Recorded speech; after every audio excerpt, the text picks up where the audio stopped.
Hello everyone, welcome in my inorganic chemistry class. Students, last class में मैंने आपको बता दिया था factor affecting of rate of reaction, यानी कि किसी भी केमिकल रिएक्शन को की जो रेट है उसको अफेक्ट करने वाले फैक्टर यानी कि उसको प्रभावित करने वाले कारक कौन कौन से होते हैं।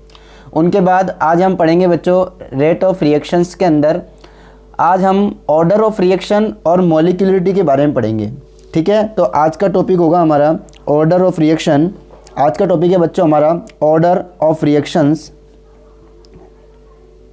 ऑर्डर ऑफ रिएक्शन यानी कि कोई रिएक्शन किस ऑर्डर की होती है, zero order, first order, second order, ये कैसे डिसाइड करते हैं। Order of reaction and molecularity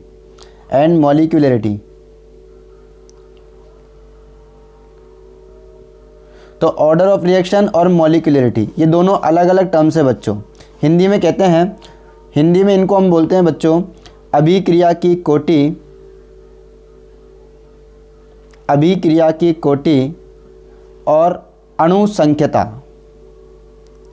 अणुसंख्यता, तो ये दो वर्ड हैं हमारे पास, अणुसंख्यता और अभिक्रिया की कोटि। दोनों में बच्चों बहुत डिफरेंस होते हैं। ये डिफरेंस आप जब इस चीज़ को समझोगे तब आपको पता लग जाएंगे। तो अभिक्रिया की कोटि क्या होती है और अणुसंख्यता क्या होती है। सबसे पहले हम बात करते हैं अणुसंख्यता की। देखिए, किसी भी रिएक्शन के अंदर जितने अणु, जितने मॉलिक्यूल, जितने एटम, जितने आयन पार्टिसिपेट करते हैं उनकी संख्या को हम अणुसंख्यता कहते हैं। फॉर एग्जांपल मैंने लिखा N2 + 3S2 = 2NH3। तो बच्चों इस केमिकल रिएक्शन के अंदर आपको दिखाई दे रहा है कि N2 कितना है, यहाँ पर 1 है और H2 कितना है, 3 है। तो 1 + 3 इस केमिकल रिएक्शन के अंदर एक नाइट्रोजन का मॉलिक्यूल है और 3 हाइड्रोजन के मॉलिक्यूल हैं। तो एक नाइट्रोजन का 3 हाइड्रोजन के, it means total 4 molecule participate कर रहे हैं। तो इस रिएक्शन की मॉलिक्यूलरिटी हो जाएगी बच्चों 4। ठीक है, तो इसी तरह किसी भी केमिकल रिएक्शन के अंदर जितने मॉलिक्यूल यानी कि जितने अणु, जितने आयन, जितने परमाणु भाग लेते हैं उनकी कुल संख्या को हम उस अभिक्रिया की अणुसंख्यता कहते हैं। ठीक है बच्चों, लेकिन अभिक्रिया की कोटि कभी भी ये नहीं होती। अभिक्रिया की कोटि क्या होता है यानी कि ऑर्डर ऑफ रिएक्शन क्या होता है। देखिए, जब किसी केमिकल रिएक्शन के लिए हम रेट लो एक्सप्रेशन लिखते हैं, यानी कि अगर मैं इस रिएक्शन का रेट लो एक्सप्रेशन लिखूं, ठीक है, यानी कि वेग व्यंजक लिखूं। यदि किसी रासायनिक अभिक्रिया का वेग व्यंजक लिखा जाता है तो मैं इस अभिक्रिया का वेग व्यंजक लिखता हूं बच्चों। वेग व्यंजक जैसे इसके लिए रेट = K × N2 की कंसंट्रेशन की पावर 1 एंड H2 की कंसंट्रेशन की पावर 3। तो बच्चों यहाँ इस अभिक्रिया के लिए रेट लो एक्सप्रेशन ऐसे लिखा जाएगा, इसे कहते हैं रेट लो एक्सप्रेशन यानी कि वेग व्यंजक। इसे कहते हैं बच्चों अपन वेग व्यंजक। मैं फिर से बता दूं, हम अब बता रहे हैं आपको अभिक्रिया की कोटि के बारे में कि अभिक्रिया की कोटि क्या होती है। तो बच्चों ऑर्डर ऑफ रिएक्शन यानी कि अभिक्रिया की कोटि निकालने के लिए सबसे पहले हमें रेट लो एक्सप्रेशन निकालना पड़ेगा, यानी कि उस अभिक्रिया का वेग व्यंजक निकालना पड़ेगा। अब इस वेग व्यंजक के अंदर, रेट लो एक्सप्रेशन के अंदर जो कंसंट्रेशन की पावर होती हैं उनका सम, कंसंट्रेशन की पावर का सम यानी कि सांद्रता की घातों का योग, वेग व्यंजक में किसी रासायनिक अभिक्रिया के वेग व्यंजक में सांद्रता की घातों का जो योग होता है उसे हम अभिक्रिया की कोटि कहते हैं। यानी कि अगर हमें यहाँ से ऑर्डर निकालना है बच्चों, ऑर्डर ऑफ रिएक्शन अगर हमें निकालना है तो यहाँ सांद्रता की घातें जो दे रखी हैं उनका सम करेंगे। N2 की सांद्रता की घात 1 है और H2 की सांद्रता की घात 3 है, तो ये हो जाएगा 4, यानी कि ये 4th ऑर्डर की रिएक्शन है। लेकिन बच्चों वास्तव में ये 4th ऑर्डर की नहीं होती है। ये हमने अभी आपको जो दिखाया है, यानी कि हमने आपको जो अभी दिखाया है उस देखने के अकॉर्डिंग हमने ये किया है, लेकिन वास्तव में जो ऑर्डर डिसाइड होता है वो एक एक्सपेरिमेंटल क्वांटिटी है, यानी कि एक प्रायोगिक रूप से निर्धारित होता है। ये जो अभिक्रिया है आपको दिखाई दे रही है बच्चों, इस अभिक्रिया को प्रैक्टिकली कराकर और फिर हम कुछ प्रेक्षण प्राप्त करते हैं और उससे हम अभिक्रिया की कोटि यानी कि ऑर्डर ऑफ रिएक्शन डिसाइड करते हैं। इसका मतलब यहाँ पर एक बात तो समझ में आ गई है हमारे कि बच्चों अभिक्रिया की कोटि जो होती है, अभिक्रिया की कोटि वो आसानी से देखकर फाइंड आउट नहीं होती। ठीक है। ये अभिक्रिया की कोटि 4 नहीं होगी, ये मैंने केवल एक आपको एग्जाम्पल बताया है। अभिक्रिया की कोटि किसी अभिक्रिया के लिए जो रेट लो एक्सप्रेशन निकाला जाता है, उस रेट लो एक्सप्रेशन की पावर का जो सम होता है उसे हम अभिक्रिया की कोटि यानी कि ऑर्डर ऑफ रिएक्शन कहते हैं। तो बच्चों order of reaction rate low expression से लिखा जाता है, वेग व्यंजक से। रेट लो एक्सप्रेशन, रेट लो एक्सप्रेशन से रेट ऑफ रिएक्शन डिसाइड होता है बच्चों। इसलिए इस बात को ध्यान रखना है कि किसी अभिक्रिया के लिए पहले आपका रेट लो एक्सप्रेशन सही होना चाहिए, उसके बाद ही आप ऑर्डर ऑफ रिएक्शन सही निकाल सकते हो। तो रेट लो एक्सप्रेशन कहाँ से आता है बच्चों? ये एक प्रैक्टिकल क्वांटिटी है। ये कैसी क्वांटिटी है? ये एक प्रैक्टिकल क्वांटिटी है, यानी कि रेट लो एक्सप्रेशन आप एक प्रैक्टिकल करके ही पता लगा सकते हो, डायरेक्ट किसी भी रिएक्शन को देखकर पता नहीं लगा सकते। तो फर्स्ट ऑफ ऑल हम ये कह सकते हैं कि अभिक्रिया की कोटि यानी कि ऑर्डर ऑफ रिएक्शन जो है वो एक प्रैक्टिकल क्वांटिटी है। कैसी है बच्चों?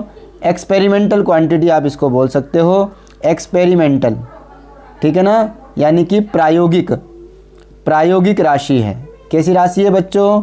अभिक्रिया की कोटि एक प्रायोगिक राशि है, एक्सपेरिमेंटल है, ठीक है ना। लेकिन जो अणुसंख्यता होती है वो एक्सपेरिमेंटल नहीं होती, ध्यान रखना। अणुसंख्यता एक सैद्धांतिक राशि है। अणुसंख्यता कैसी राशि है बच्चों? सैद्धांतिक राशि है। अणुसंख्यता कैसी राशि है? सैद्धांतिक, यानी कि ये अणुसंख्यता बेटा, अणुसंख्यता कैसी राशि है? सैद्धांतिक राशि है, ठीक है बच्चों। तो अणुसंख्यता जो है वो आप देखकर डिसाइड कर सकते हो हर एक रिएक्शन के लिए। जैसे ये रिएक्शन है, इसकी अणुसंख्यता आपने 4 निकाली, एकदम राइट है। लेकिन इस रिएक्शन के अगर आप ऑर्डर ऑफ रिएक्शन निकालते हो तो ये राइट नहीं है, क्योंकि ये आपको प्रैक्टिकल करके पता लगेगा कि ये ऑर्डर ऑफ रिएक्शन इसका A4 होगा या नहीं होगा। तो मैं आपको एक बात बता दूं बच्चों कि अणुसंख्यता और अभिक्रिया की कोटि कभी कभी समान हो भी सकती हैं और नहीं भी हो सकती, ठीक है। अणुसंख्यता और अभिक्रिया की कोटि कभी कभी समान हो भी सकती हैं और नहीं भी हो सकती। तो अणुसंख्यता यानी कि molecularity and order of reaction, ठीक है ना, मे बी इक्वल और मे बी नॉट, ठीक है, मे बी और मे बी नॉट, यानी कि हो भी सकती हैं और नहीं भी हो सकती। यानी कि मॉलिक्यूलरिटी और ऑर्डर ऑफ रिएक्शन इक्वल हो भी सकते हैं और नहीं भी हो सकते। ये डिपेंड करता है, बिकॉज हम जानते हैं कि अभिक्रिया की कोटि ऑर्डर ऑफ रिएक्शन एक एक्सपेरिमेंटल क्वांटिटी है, ये एक्सपेरिमेंट करने के बाद पता लगती है। और मॉलिक्यूलरिटी यानी कि अणुसंख्यता ये एक सैद्धांतिक राशि है। इन दोनों का आपको ध्यान रखना है बच्चों। दूसरी बात मैं आपको जो बताने चाह रहा हूँ कि अभिक्रिया की कोटि यानी कि ऑर्डर ऑफ रिएक्शन बच्चों 0 भी हो सकता है, 1 भी हो सकता है, 2 भी हो सकता है, यहाँ तक कि फ्रैक्शनल यानी कि 1/2, 3/2 कुछ भी हो सकता है। तो ऑर्डर ऑफ रिएक्शन जो है बच्चों वो आपका 0, 1, 2, 3, 1/2, 2/3 यानी कि फ्रैक्शनल, भिन्नात्मक कुछ भी हो सकता है ऑर्डर ऑफ रिएक्शन। लेकिन बच्चों जो अणुसंख्यता है वो कभी 0 नहीं होती, यानी कि मॉलिक्यूलरिटी कभी भी 0 नहीं होती, कभी 0 नहीं होती, कभी 0 नहीं होती, ध्यान रखना। क्योंकि मॉलिक्यूलरिटी हम देखकर पता लगाते हैं, यानी कि कितने मॉलिक्यूल पार्टिसिपेट कर रहे हैं। तो किसी केमिकल रिएक्शन के अंदर जितने मॉलिक्यूल पार्टिसिपेट करेंगे हम उसे मॉलिक्यूलरिटी बोलेंगे। अगर मॉलिक्यूल पार्टिसिपेट ही नहीं करेंगे तो वो रिएक्शन ही नहीं होगी। इसलिए मॉलिक्यूलरिटी यानी कि अणुसंख्यता हम देखकर पता लगा सकते हैं, वो कभी 0 नहीं होगी। लेकिन ऑर्डर ऑफ रिएक्शन डिपेंड करता है कि रेट को कौन कौन से इफेक्ट कंसंट्रेशन के जो है वो कौन कौन से रिएक्टेंट के कंसंट्रेशन उनको इफेक्ट कर रही है, ठीक है। तो उस पर डिपेंड करता है आपके ऑर्डर ऑफ रिएक्शन। तो इस बात का ध्यान रखेंगे। तो बच्चों दूसरी बात यह है कि कभी भी आप हमेशा ध्यान रखना कि अगर मान लो कोई रिएक्शन एक से ज़्यादा स्टेप में हो रही है, सपोज दैट कोई रिएक्शन है आपकी, वो एक से ज़्यादा स्टेप में हो रही है। फॉर एग्जांपल मैं आपको एक एग्जांपल बताता हूँ, ठीक है ना, जिसके लिए हम आसानी से समझ सकते हैं कि N2O5 इसका हम डिकम्पोजिशन कर रहे हैं, 2N2O5 plus 4NO2, 2N2O5 decompose 4NO2 plus O2, ठीक है। ये एक रिएक्शन है। इस रिएक्शन को गौर से देखते हैं। तो सबसे पहले इस रिएक्शन के लिए मॉलिक्यूलरिटी निकालते हैं। अब इस रिएक्शन के लिए हम निकालते हैं अणु संख्यता, मॉलिक्यूलरिटी। तो बच्चों इस रिएक्शन की अणु संख्यता आपके पास आती है 2। क्यों आ रही है 2 मॉलिक्यूलरिटी? क्योंकि इसके अंदर आपके 2 पार्टिसिपेट कर रहे हैं, 2 मोल आपके पार्टिसिपेट कर रहे हैं N2 के, तो इसकी मॉलिक्यूलरिटी है बच्चों कितनी आ रही है? 2 आ रही है। It is right. ओके, अब हम बात करते हैं ऑर्डर ऑफ रिएक्शन।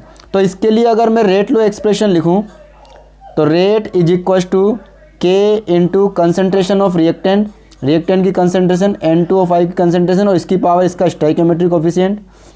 तो बच्चों यहाँ देखने से पता लग रहा है कि इसका ऑर्डर ऑफ रिएक्शन, तो इसका order of reaction, order of reaction कितना आ रहा है? 2 आ रहा है, यानी कि अभिक्रिया की कोटि, अभिक्रिया की कोटि भी कितनी आ रही है बच्चों? 2 आ रही है। देखने में पता लग रहा है, बट इट इज़ रॉन्ग, ये गलत है। ये अभिक्रिया द्वितीय कोटि की नहीं है। अब राइट आंसर क्या है? राइट आंसर ये है बच्चों, देखेंगे राइट आंसर क्या है, यह है प्रथम कोटि की अभिक्रिया है, प्रथम कोटि, यानी कि फर्स्ट ऑर्डर रिएक्शन है ये बच्चों ये। अब ये कैसे पता लगा? Because it is practical quantity. मैंने आपको बताया था ऑर्डर ऑफ रिएक्शन एक प्रैक्टिकल क्वांटिटी है, एक एक्सपेरिमेंटल क्वांटिटी है। तो इस रिएक्शन को जब एक्सपेरिमेंट करके पता लगाया गया तो ये रिएक्शन बच्चों 3 स्टेप में कंप्लीट होती है, ये रिएक्शन 3 स्टेप में कंप्लीट होती है। तो ये अभिक्रिया 3 स्टेप में कंप्लीट होती है, 3 स्टेप में कंप्लीट होती है, कंप्लीट होती है। ठीक है बच्चों, अब वो 3 स्टेप कौन कौन से हैं ये हम देखते हैं। पहला स्टेप बच्चों वो ये था, स्टेप नंबर फर्स्ट है कि N2O5, सबसे पहले N2O5 डिकम्पोज होगा N2O3 प्लस O2 में। दूसरा स्टेप जो होगा बच्चों वो होगा N2O3 में आपका जो N2O3 है वो फिर डिकम्पोज होगा NO प्लस NO2 में। ठीक है बच्चों, और फिर वापस आपके पास जो तीसरा स्टेप निकलेगा वो निकलेगा थर्ड स्टेप, अगला N2O5 आएगा, उसके साथ आपका NO रिएक्शन करेगा और आपका बना लेगा दिस इज द 3NO2। ठीक है, देखिए N2O5 एक N 3N हो गया, O5 एक 6 हो गया, 3 2 6 हो गया। तो टोटल 3 स्टेप में होती है। First step very slow step, second step fast step, third step fast step. तो बच्चों मैं आपको बताना चाहता हूँ कि रेट ऑफ रिएक्शन हमेशा स्लो स्टेप से डिसाइड होती है, ये मैंने आपको पहले ही बताया था। तो इन तीनों स्टेप में स्लो स्टेप ये वाला है। तो रेट लो एक्सप्रेशन आपको केवल ये फर्स्ट रिएक्शन से ही निकालना है। फास्ट रिएक्शन कभी भी आपका रेट लो एक्सप्रेशन नहीं देती। तो जो स्लो स्टेप है वही आपका क्या डिसाइड करता है? रेट लो एक्सप्रेशन। तो अब हम स्लो स्टेप के लिए रेट लो एक्सप्रेशन लिखेंगे, रेट इज इक्वल टू, देखिए बच्चों कंसंट्रेशन के into concentration of reactant N2O5 की कंसंट्रेशन की पावर 1। तो बच्चों अब ये आपका रेट लो, सही रेट लो एक्सप्रेशन ये है आपका इन रिएक्शन के लिए। ठीक है, अब सही रेट लो एक्सप्रेशन ये है, तो फिर यहाँ से आप ऑर्डर निकालोगे तो ऑर्डर ऑफ रिएक्शन यानी कि अभिक्रिया की कोटि, जो रेट लो एक्सप्रेशन आता है, जो वेग व्यंजक आता है वो सही वेग व्यंजक स्लो स्टेप से आता है, स्लो स्टेप से वेग व्यंजक निकालना है। और फिर इसके बाद इस रेट लो एक्सप्रेशन में जो सांद्रता है क्रियाकारक की, रिएक्टेंट की, उसकी पावर देखनी है, उसकी पावर 1 है, तो इस अभिक्रिया की कोटि भी 1 होगी। तो it is first order reaction. तो प्रथम कोटि की अभिक्रिया ही, प्रथम कोटि की अभिक्रिया है। तो बच्चों देखने पर पहले पता लग रहा था कि ये द्वितीय कोटि की है, लेकिन वास्तव में ये प्रथम कोटि की है, क्योंकि यानी कि फर्स्ट ऑर्डर रिएक्शन है। तो इस तरीके से जब कोई रिएक्शन एक से ज़्यादा स्टेप में कंप्लीट हो रही होती है, मेरी बात को ध्यान सुनेंगे सारे बच्चे, जब कोई रिएक्शन एक से ज़्यादा स्टेप में कंप्लीट हो रही है तो जो स्लो स्टेप होगा उसी से रेट लो एक्सप्रेशन लिखना है और उसी के अकॉर्डिंग, उसी के अनुसार आपको ऑर्डर ऑफ रिएक्शन यानी कि अभिक्रिया की कोटि निकालनी है। फास्ट जो स्टेप होती हैं उनका कोई योगदान नहीं होता, कोई इन्वॉल्वमेंट नहीं होता रेट ऑफ रिएक्शन निकालने में और ना ही ऑर्डर ऑफ रिएक्शन निकालने में। अंडरस्टैंड बच्चों? तो इस तरह हम ऑर्डर ऑफ रिएक्शन, एक प्रैक्टिकल क्वांटिटी है, एक्सपेरिमेंटल क्वांटिटी है, इसको हम एक्सपेरिमेंट करके पता लगाते हैं। दूसरी बात, अगर आपको रेट लॉ एक्सप्रेशन दे रखा है पहले से ही, तो आप इजीली कंसंट्रेशन की पावर का सम करके और ऑर्डर ऑफ रिएक्शन निकाल सकते हो। तीसरी बात कि मॉलिक्यूलरिटी जो होती है बच्चों, अच्छा मॉलिक्यूलरिटी जो होती है वो हर एक रिएक्शन के लिए, यानी कि स्टेप फर्स्ट के लिए भी आएगी, 2 के लिए भी आएगी, 3rd के लिए भी आएगी। मॉलिक्यूलरिटी अणुसंख्यता प्रत्येक रिएक्शन के लिए होती है, जबकि ऑर्डर ऑफ रिएक्शन यानी कि अभिक्रिया की कोटि केवल स्लो स्टेप के लिए होती है, और जो इसके लिए अभिक्रिया की कोटि निकलेगी वो पूरी अभिक्रिया की कोटि मानी जाएगी। तो इस संपूर्ण अभिक्रिया की जो कोटि होगी बच्चों, वो कौन सी होगी? प्रथम कोटि होगी, फर्स्ट ऑर्डर होगी। क्लियर है? अणुसंख्यता प्रत्येक रिएक्शन के लिए होती है, इसके लिए अणुसंख्यता अलग आएगी, फर्स्ट स्टेप के लिए 1 और सेकंड स्टेप के लिए भी 1, एंड थर्ड स्टेप की अगर हम बात करें तो थर्ड स्टेप में 1 मॉलिक्यूल इसका, 1 मॉलिक्यूल इसका, टोटल 2 मॉलिक्यूल पार्टिसिपेट कर रहे हैं, तो इसके लिए अणुसंख्यता, इसका मतलब मॉलिक्यूलिटी कितनी निकलेगी? 2 निकलेगी। ठीक है बच्चों, तो हर स्टेप के लिए अणुसंख्यता होती है, लेकिन ऑर्डर ऑफ रिएक्शन नहीं होता। अंडरस्टैंड? ऑर्डर ऑफ रिएक्शन केवल स्लो स्टेप से निकालते हैं, जो कंप्लीट रिएक्शन के लिए माना जाता है। तो इस तरह से बच्चों ऑर्डर ऑफ रिएक्शन और मॉलिक्यूलरिटी में ये डिफरेंस है जो आपको याद रखने हैं। ठीक है बच्चों, आपको हमेशा ध्यान रखना है। अच्छा, कभी कभी बच्चों क्या होता है, आपको रेट लॉ एक्सप्रेशन पहले से ही दिया जाता है। देखिए, जैसे मैंने आपको दे दिया किसी रिएक्शन के लिए रेट लॉ एक्सप्रेशन, कोई रिएक्शन है A + B = C। ठीक है, एक क्वेश्चन मैं आपको बता देता हूँ। तो ये कोई रिएक्शन है, इसके लिए आपको दे रखा है rate law expression K × A⁴ 1/2 and B⁴ 2, ये आपको गिवन है। अब यहाँ से आपको ऑर्डर ऑफ रिएक्शन निकालना है, ऑर्डर ऑफ रिएक्शन यानी कि अभिक्रिया की कोटि निकालनी है। तो बच्चों this is the rate law expression, पहले से गिवन है आपको। तो यहाँ हम सीधा सीधा sum of the concentration of power of the concentration, ठीक है ना, यानी कि जो कंसंट्रेशन की पावर है उनका सम कर देते हैं। तो 1/2 + 2 = 5/2। तो 5/2 ऑर्डर ऑफ रिएक्शन कितना आया बच्चों? तो n = n है, यहाँ पर ऑर्डर ऑफ रिएक्शन अभिक्रिया की कोटि 5/2 आ गई बच्चों। तो इस तरीके से आपको कोई सा भी क्वेश्चन दिया जाए, आप इजीली ऑर्डर ऑफ रिएक्शन निकाल सकते हो। और कभी कभी अगर आपको दे दिया जाए, कुछ नहीं कहे, मैंने कहा 2A + B = C, तो कभी कभी ऐसा होता है कि इसके लिए अगर हम रेट लॉ एक्सप्रेशन लिख रहे हैं तो बच्चों क्या हो जाएगा? रेट = K A⁴ और B⁴ 1। तो बच्चों ये थर्ड ऑर्डर की रिएक्शन हो जाएगी, लेकिन ये हमेशा सही नहीं है। मैंने आपको पहले ही बताया था, ये हमेशा सही नहीं होता है, ये कभी कभी सही होता है, सम टाइम ये कभी कभी सही होता है। ठीक है, ये कभी, क्योंकि अभी अपन ने रिएक्शन के अकॉर्डिंग लिखा है। यहाँ क्वेश्चन में पहले से गिवन था, ये आपको क्वेश्चन में पहले से गिवन था, तब तो हम निकाल सकते हैं, लेकिन क्वेश्चन में ये आपको गिवन नहीं है। ठीक है, क्वेश्चन में केवल आपको रिएक्शन दी गई है और आप इसके अकॉर्डिंग रेट लॉ एक्सप्रेशन लिख रहे हो और फिर उससे ऑर्डर निकाल रहे हो, तो ये हमेशा सही नहीं होता है बच्चों। ठीक है, ये कभी कभी मॉलिक्यूलरिटी और ऑर्डर ऑफ रिएक्शन बराबर हो जाता है। ठीक है, तो इस बात का ध्यान रखेंगे बच्चों।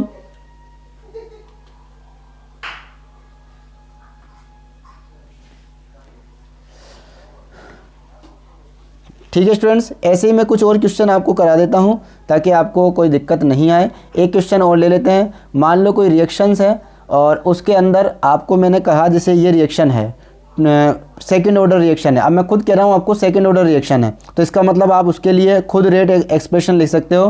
Rate = K × A⁴ 2, that is the second order reaction. क्योंकि मैंने खुद ने बोल दिया ये सेकंड ऑर्डर रिएक्शन है, द्वितीय कोटि की अभिक्रिया है, तो मैं उसके लिए खुद लिख सकता हूँ रेट लॉ एक्सप्रेशन, क्योंकि मैंने ही आपको ऑर्डर बता दिया है। ठीक है बच्चों, तो इस तरीके से आप रेट लॉ एक्सप्रेशन लिख सकते हो किसी के लिए। तो बच्चों अब और क्वेश्चनों के बारे में हम नेक्स्ट वीडियो में डिस्कस करेंगे।